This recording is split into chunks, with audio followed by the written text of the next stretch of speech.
Hello guys, so usapang PBA tayo at nung Biyernes, November 14, tama ba? Sa laban ng Converge at Barangay Nebra.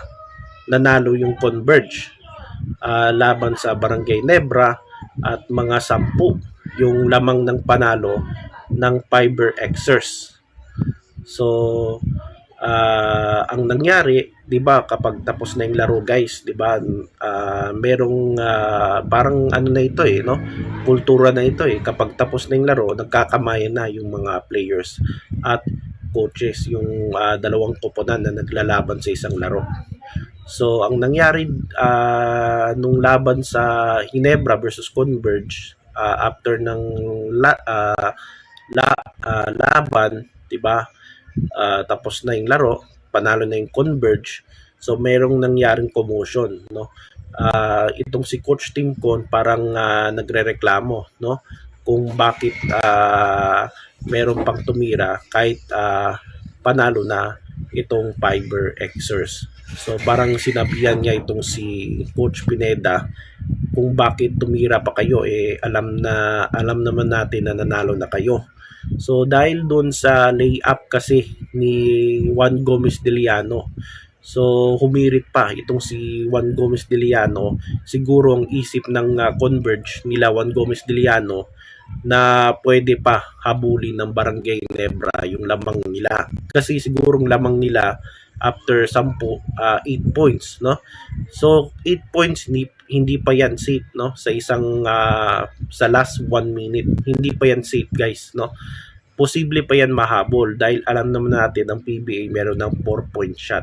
So posible itong Ginebra titira ito ng dalawang 4, no? Posible yan matabla o di kaya matabla yung laban tapos may N1.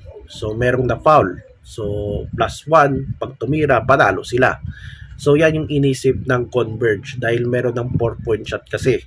At yung 8 points, hindi pa yan siguradong panalo. Siguro kung siguradong panalo ka na kapag 10 o pataas o tinambakan nyo, so sure panalo ka na. So yan yung nangyari kung bakit nagreklamo itong si Coach Tim Con. So alam naman natin, aware na, no, si Coach Tim Con at lahat ng coaches ng PBA na mayroon ng PBA quotient, no. So kasi napapansin ko kapag nanood ka ng PBA, di ba, na makikita nyo pag final seconds na lang, final minutes na lang, lamang na yung kalaban, malaki na yung lamang, tinambakan na sila. Ang gagawin ng yung isang team na lamang na ay magdi-dribble na lang, no?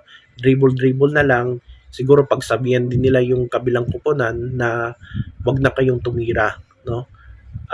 Dahil siguro iniisip ng dahil talo na sila panalo na at posible makaka-count yan no, mabibilang yan sa quotient system, no, sa quotient. So yan yung iniisip ng lahat ng koponan, yung mga coaches ng PBA. So meron ng hindi na bago itong quotient ng PBA, no. I think parang ako nanonood lang ako ng PBA pero hindi ko pa alam yung mga rules ng PBA. So dapat kung nanood kayo ng PBA o NBA, alam niyo yung mga sistema, no? Yung mga rules. Hindi lang nanood lang kayo ng basketball. So doon nalaman ko na kung paano i-compute itong quotient system. So ano ba itong quotient system, no?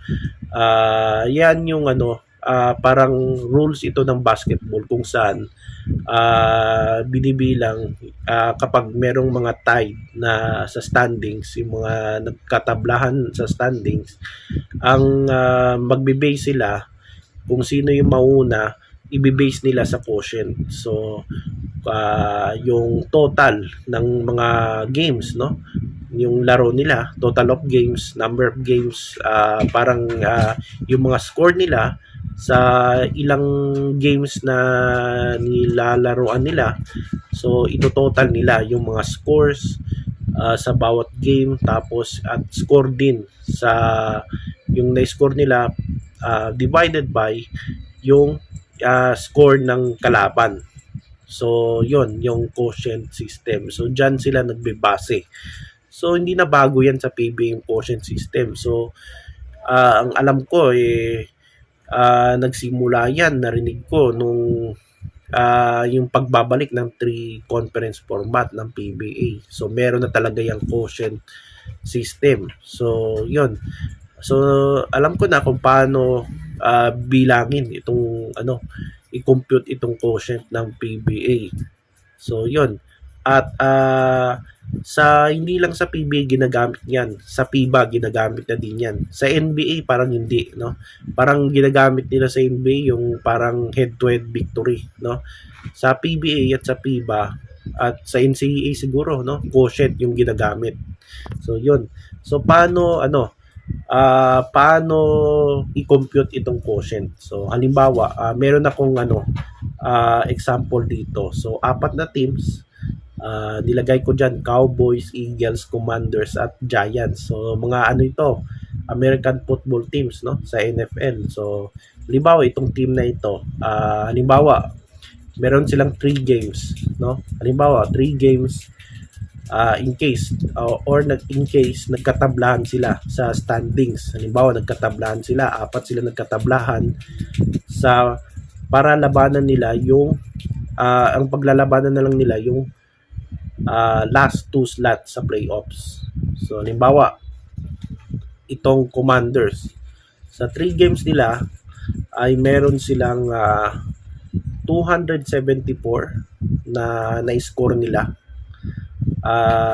Tapos meron silang 259 na score ng kalaban nila. Score ng kalaban. So 274 yung na-score nila divided by 259 na yung score ng kalaban. So equals ang quotient nila is 1.0579. So 1.0579. So yan yung quotient ng Commanders. Kaya sila yung nasa first place behind Eagles. So yung Eagles is 295 yung kanilang score divided by 291 yung score ng kalaban is 1.0137. Tapos itong Cowboys na may 267 score nila divided by 274 yung score ng kalaban, meron silang 0.9744. Tapos itong Giants naman ay may 269 na score nila, tapos 281 sa kalaban, yung score ng kalaban, meron silang the quotient is 0.9572. So ibig sabihin nito, halimbawa, si Commanders ang mauna, no? Ang first place. Second place ang Eagles. So kung maglalaban sila sa last 2 playoff slots, so pasok ang Eagles, pasok ang Commanders una at Eagles. So ang number 7 is Commanders, number 8 is Eagles.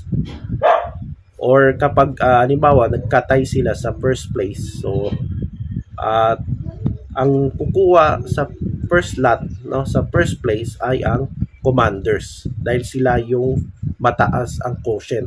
So yan yung example ng quotient system na ginagamit ngayon sa PBA. So yan yung so nakuha na natin, no, itong quotient at yon. So ginagamit lang yan kapag may mga teams, no, sa standings na nagkakatabla, no. Yan yung halimbawa natin ito, no. So yon guys ang ating usapang PBA, no.